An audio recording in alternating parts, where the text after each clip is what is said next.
So this is Kevin Mayo, your American correspondent for Real Ale Craft Beer, and today I'm pretty excited. We're with the gentlemen from White Lion Brewing. We got Ray, the president, and Mike, the head brewer. We're going to crack the bottles here because we can't do a review or an interview without drinking. We'll give it a pour. And Ray, how would you like to give us a little idea how you got started with White Lion Brewing? Sure. No, thank you, Kevin, for giving us the opportunity to sit down with you. We definitely pay attention to your reviews and very appreciative. Thank you very much. Of the reviews of White Lion. So I am someone that truly appreciates craft beer. Wherever I go, I'm always looking for the local product. And I noticed that the city of Springfield, which so happens to be the third largest city in the Commonwealth, actually all of New England, the fourth largest in New England, not having its own beer for folks to rally around was quite odd. So after mulling it over for a number of years and having multiple conversations and sitting on the license commission for the city of Springfield, when I would go out and have these conversations with proprietors, there was always that common theme. They wished that there was something local for folks to appreciate. And that's where the whole conversation started. And craft beer is about being creative, thinking outside the box. And it was important for us to come up with a name that was a little bit creative. And I'll get into that later on in the interview. Okay. But one thing that was important was to bring someone that had a tremendous amount of experience in craft brewing to the conversation, to the table. So I had this idea, but I needed someone to support that idea and had a tremendous amount of experience and a tremendous following. And Mike and I shared a mutual friend from the Amherst area, and that mutual friend was one of the folks that I had the initial conversation with about trying to start something local. And after several conversations, we came together, and Mike was introduced to the fold. So I'll let Mike speak about his experience and his history in craft brewing. And just to point out, I've drank Mike's other beers from other places over the years, so he does a good job. Go ahead, Mike. Thank you very much, Kevin. Like Ray said, I've been in the business for, I think it's about 15 years now. Started in the 90s up at a small brew pub in Vermont. Went to a small brew pub in Boston, out to Amherst, and then I've worked at a couple of production facilities in the Western Mass area. And was always waiting for the right opportunity to get my own product out there. And so when I met Ray, I knew that together we could really put together a quality product, not just in the bottle, but on the outside as well. And like Ray said, we had a mutual friend, and we got together, and kind of the rest is history. We're off and running here. So, do you have a favorite style, Mike, or? I'm kind of a hoppy person, so when I designed this pale ale, I wanted a beer that was flavorful, lots of hop flavor, without being too bitter. A lot of IPAs kind of go over the top these days, so I throttled back on the bitterness, but I think this beer's kind of an everyday, drinkable.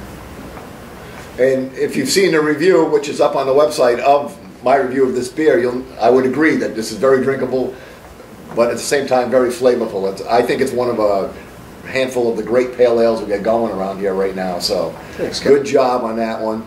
And I got a story for you. Please.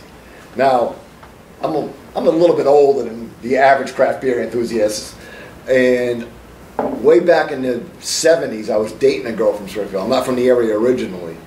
So I'm talking to a guy I worked with that was one of the original Teamsters in Worcester. He had like card number 4 at the Union Hall. And he used to talk about coming down to Springfield, and he was all excited because when he came down, whatever the local brewery was, and I haven't been able to figure it out, I was trying to do some research the other night, but they actually had a tap out in the back alley. You could just bring a bucket up and fill it full of beer. So when you find your location, I'm looking for a tap. I'm going to do a bucket in the back just With for a you. bucket. That is a great idea. Yeah, We'd make some friends in the neighborhood. That's for sure. Yeah. Without question. Without question. So, how long have you been open? So we officially launched October 21st, 2014. We had a great response. We had over 300 supporters in the room over at the Lyman Marie Historic Museum. So. And any ideas of upcoming? First off, we should say there is an amber ale out, but we don't have it with us right now. We drank it all. Drank it all. Actually, we drank it all. did. Yeah. So I saw the empty bottles. They did drink it all. Any other upcoming things in the works? Or Yeah, we've got a couple things in the work. Just quickly, right now we have the cream ale. Nice, light, easy drinking, 5%, smooth beer. Like I said, the pale ale is a nice hoppy, flavorful, not quite as bitter as an IPA. And then we just introduced this Insane Maine Red Ale, which is a nice, well-balanced, really smooth. One of our friends who isn't a crazy beer fan loves it. So I mean, it's kind of I think that beer is going to take off as well because it's an underappreciated style, kind of that amber ale. I did use some flavorful hops in it, so I don't know if you know Cascade and then this new variety Mosaic, so it has a nice Mosaic kind of is fruity, it's a hot hop. I don't know it that well yet, but yeah, it has kind of a tropical fruit flavor, so it gives it a nice flavor without being bitter at all. So we're pretty excited about that beer, and it's only been out 2 weeks now. 2 weeks, yeah. And the response has been fantastic. So we're still talking. We wanted to get a little portfolio of beers, something for everyone. We're talking about maybe a light summer beer for the summer season. Okay. And, we still have one of our prototypes was a black IPA that might have to get delayed till next fall for the winter season. Okay. You having trouble getting hops or? No, I've got hops. Okay. So that's again one of the issues right now with the craft beer world is the hops are just bid up and Yeah, hops they're difficult to find. So hops are tight, but when we started this conversation, I secured some contracts. So smart. Smart. think ahead. Now, Ray, we're looking to actually open a location in Springfield. Anything you want to share with us about that at this point? No, we're definitely right on schedule with our business plan. Mike and I are in continuous conversations with various stakeholders on the city side and other stakeholders that really appreciate the movement and what's transpiring in the city of Springfield. So we're looking at two particular areas, the south end of the city of Springfield and the Worthington Street area. Oh. So between the two, or a combination of the two, we hope to hopefully solidify some sort of legitimate conversation by the end of 2015.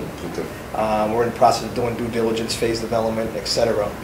And so we know what the specs look like. We know what the preliminary costs look like. So we're just lining our ducks in a row. And the game plan is by the end of 2016, early 17, we would have brick and mortar, full barrel production in the city of Springfield. Which will be the first brewery in Springfield, I think, since 1948. Since the 40s, correct. Yeah, yes. So that would be It's pretty exciting. because I researching some of the history, and I saw that one of the breweries in Springfield used to do 100,000 barrels annually, which is pretty massive amount. Even today, yeah. So that's our goal. So yeah, that's a good goal. And how many of those barrels do I have to drink annually? Well, we know you do your share, Kevin. So. You guys have anything else you want to add to this, or? So no, again, we're just very appreciative of the opportunity to share the White Lion story with your listening audience. You have a tremendous following, and to be in this position is we're very thankful. Yeah, I love the beer. And I love these guys. They're great guys. I'm getting to know them. I'm really enjoying my time with them. And guys, pick up your beers. Till next time, keep drinking. Here's to craft. Cheers. Thank you. Support local. Yeah, drink local.